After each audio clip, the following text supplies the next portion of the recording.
Hey everybody, it's ReadyScottsGo here. I am so excited to be back for another Thursday pregnancy vlog update. I'm not going to be taking you to a baby appointment today, of course, because my baby appointments right now are only about every 4 weeks. Ready, Scots, go!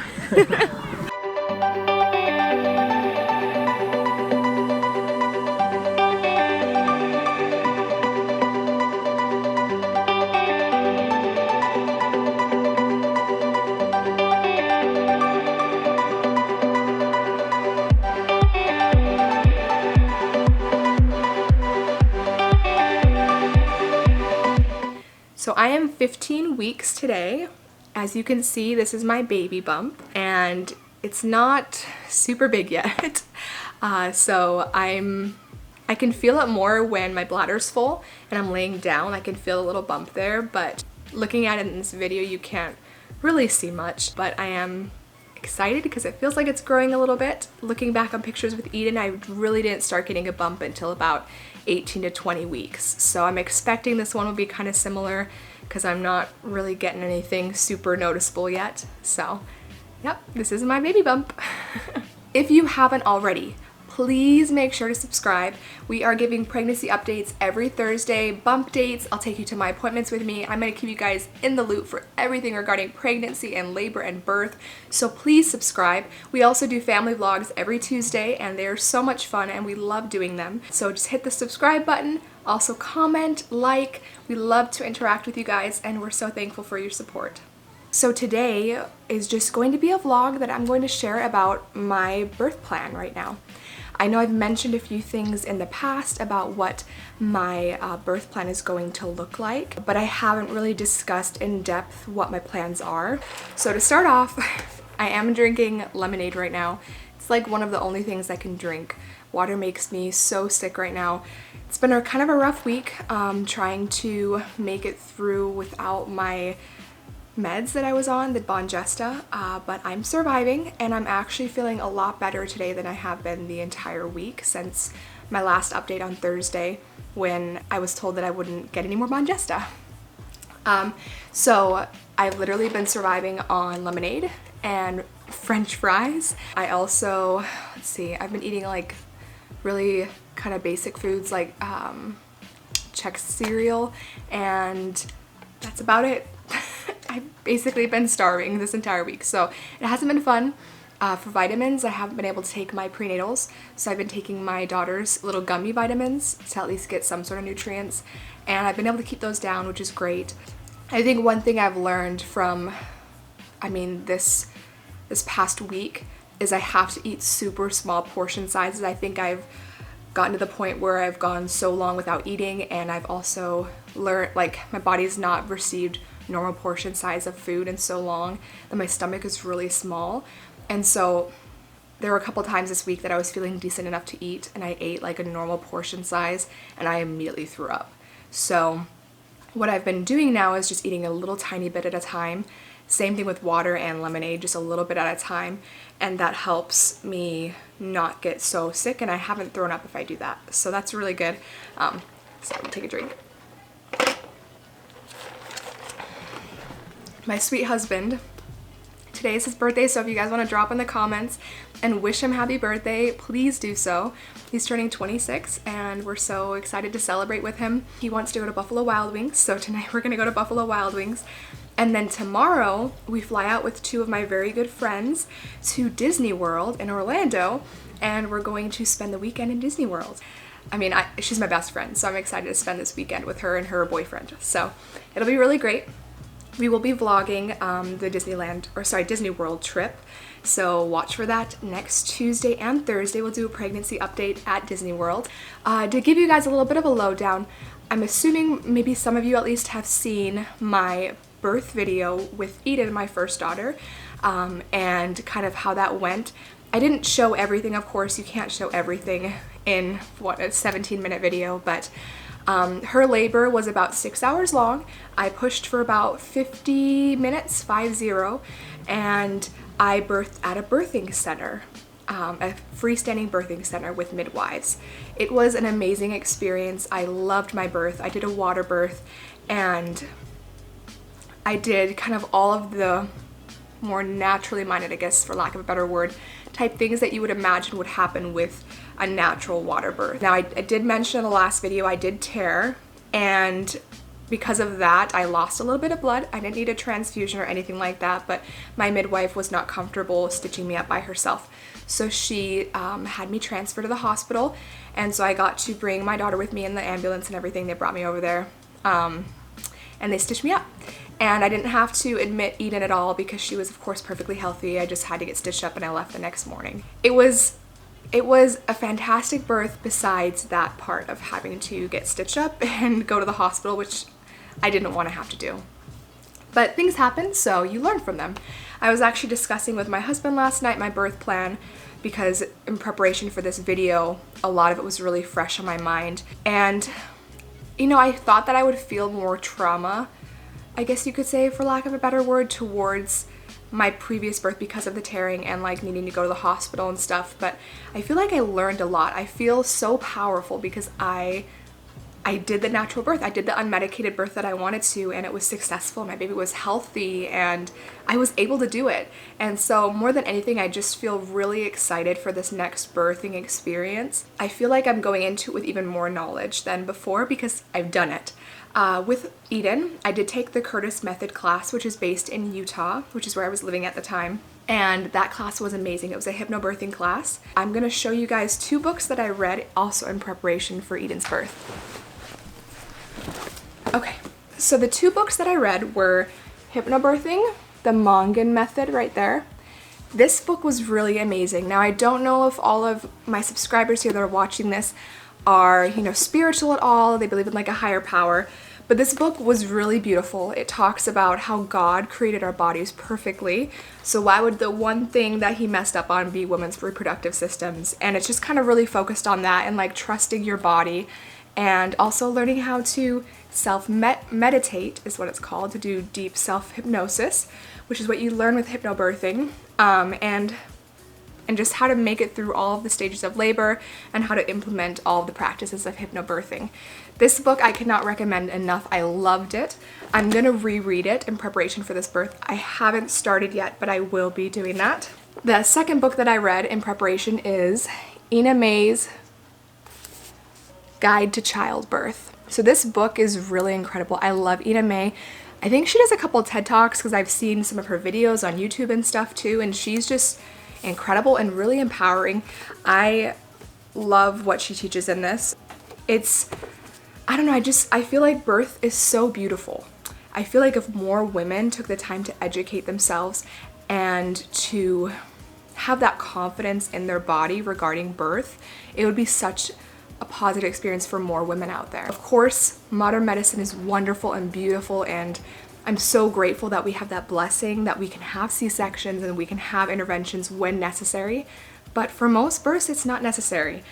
So if you are pregnant, I encourage you to do some research. I'm going to discuss a lot of what my birth plan consists of, and if you have more questions about anything that I'm going to cover in this video in my birth plan, please drop a comment below, and we can always cover it further in another video. Of course, I'm not an expert at all by any means, but I'm very excited about birth, and I'm very driven to educate myself about my body and about what's happening to my body and my baby's body during birth. So let's dive right in. So my birth plan is, of course, I want to have an unmedicated natural birth in the hospital. They do have, like I said in the last video, they do have a tub at the hospital as well as a shower so that there's space for you to labor in the tub. Now in hospitals, most hospitals that is, there might be a few maybe in your area, I'm not sure. This hospital you can't actually give birth in the tub, but you can labor in the tub up until birth. That's my plan currently. I did do a water birth with Eden and I loved it. It was amazing. So I want to do that again. For some reason, the idea of birthing on dry land, I guess you could say, just doesn't really appeal to me. So that's going to be interesting for me. I really loved being in the tub, but I mean, you got to make what works work for you. So first thing, sorry, I'm looking over here. I have my computer with all my notes here that I'm referring to. So in preparation for my birth, like I mentioned, I did do the Curtis Method class in Utah. What I will be doing again, since I can't be in Utah to take the class, is I'm going to repurchase all of her recordings and all of the soundtracks that she makes to teach yourself to meditate and go into that deep self-hypnosis so that I can still access the education. I still have my guidebook that she gave out that I will be rereading and doing all the exercises again to help prepare myself for a hypnobirthing birth. One of the most important things that I am going to be implementing in my birth is I want a hands-off, free approach from my care provider. This is really important to me as I don't want to get constant checks to see if I'm dilated. I don't want that pressure, and I also don't want my waters broken. I do want my body to just be able to do what it naturally is made to do. So I am probably going to have a check when I first get admitted. I mean, that's normal in a hospital. They have to see how far along you are so they can admit you. So I will have a check when I first get admitted, but I don't want another check at all until I'm feeling pushy, until I'm feeling like I'm ready to push, just so I can make sure that I am dilated to a 10 and it is safe for me to push. If you push before you're dilated to 10, it can cause your cervix to swell, and there's a whole lot of issues that can arise there. So I do only want 2 checks this entire birthing experience. I also am planning on using my birthing ball, which is something that you utilize a lot with hypnobirthing. I want to show you guys this too. I just purchased this from a doula that I know that lives in Utah. Well, she lived in Utah, she moved to North Carolina recently, but she made this birthing ball cover. It's so soft and it has sloths on it, and it's gonna go over my birthing ball.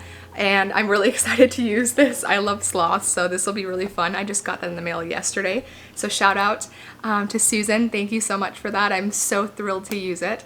Most hospitals supply birthing balls and peanut balls for labor, so that is an option usually in most hospitals. I will also be using FER, which is the fetal ejection reflex. Looking back retrospectively on my birth with Eden, I feel like when I got to the pushing stage, I didn't listen to my body.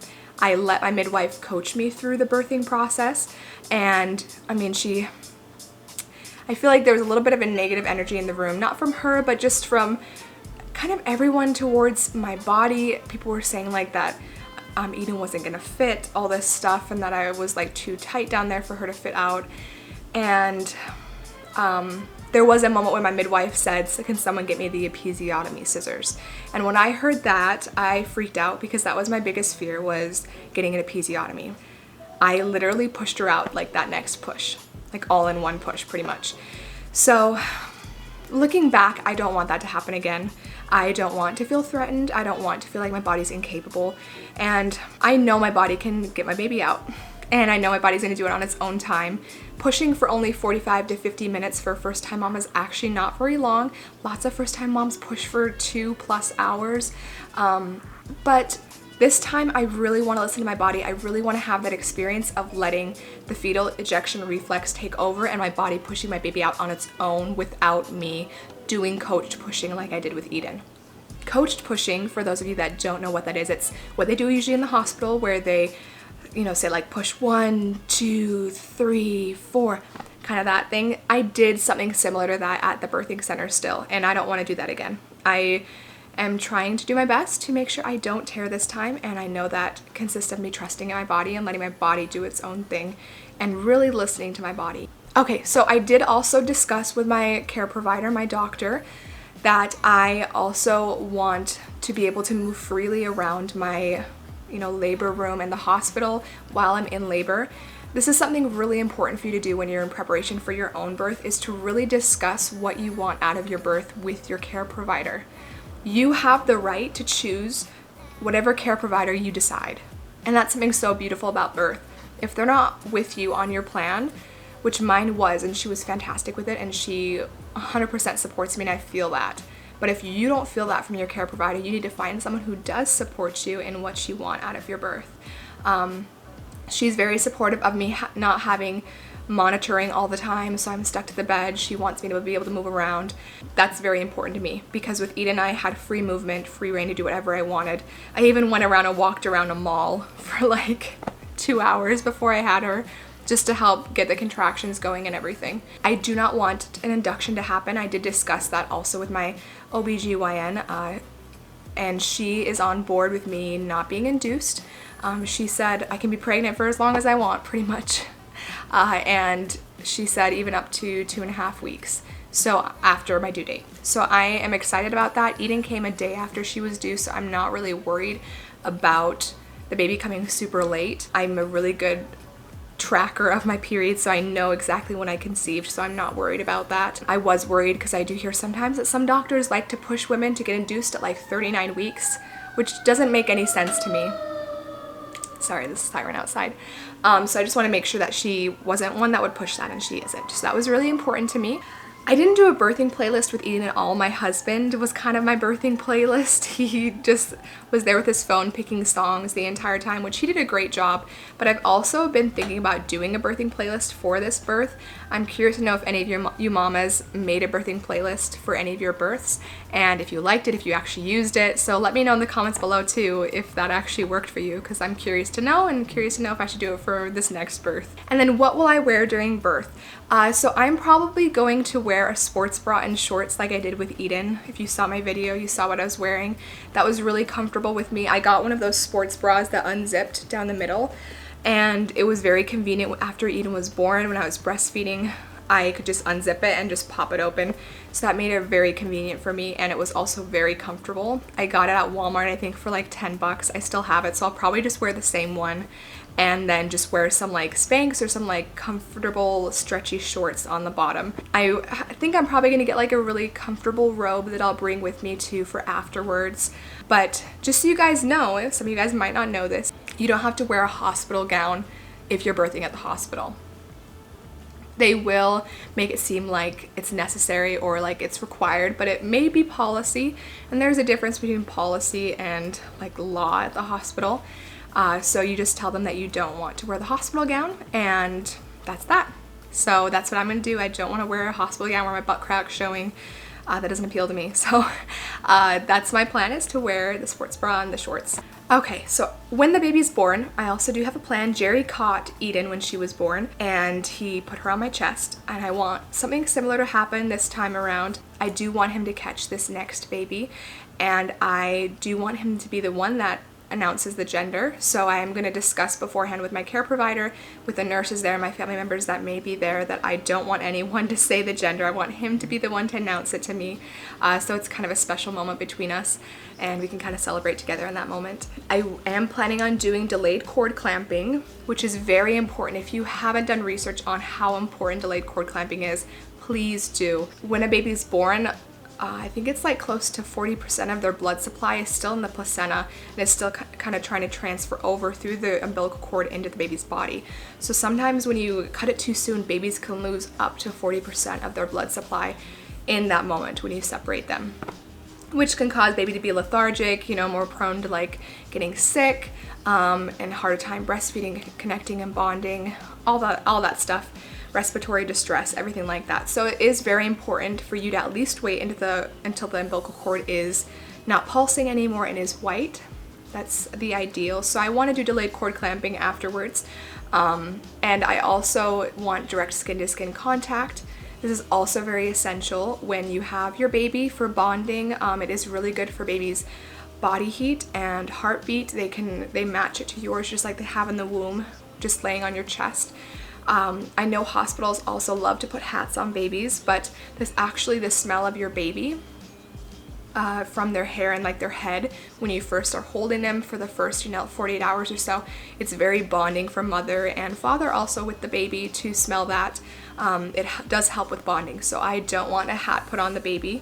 And then last but not least, the thing that is very important to me also is that they do not bathe the baby in the hospital. With Eden, I didn't bathe her until about 2 weeks after she was born.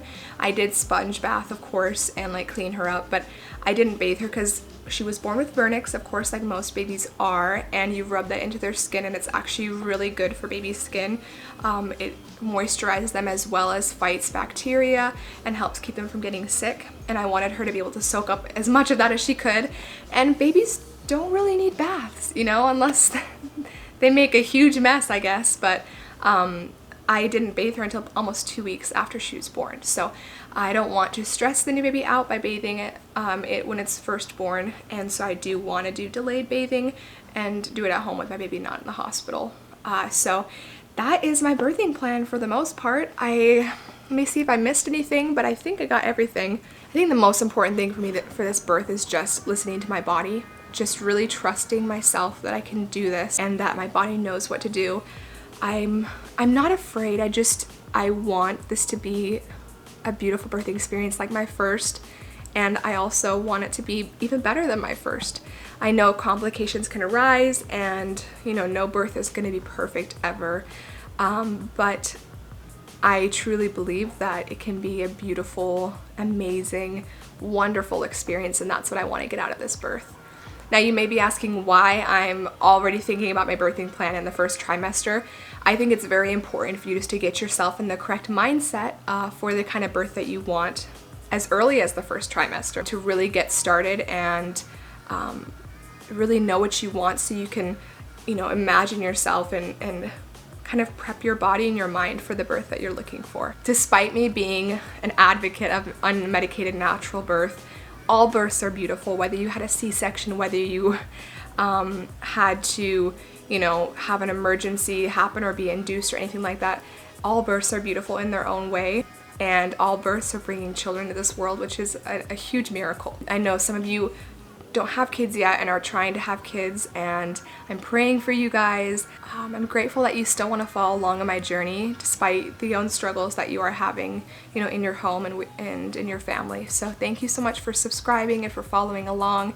If you have any other questions about my birth plan or anything that I didn't cover that you want to hear more about, please comment below. Once again, thank you so much for your support. Thank you for watching. I'll talk to you later. Bye. See you next Thursday.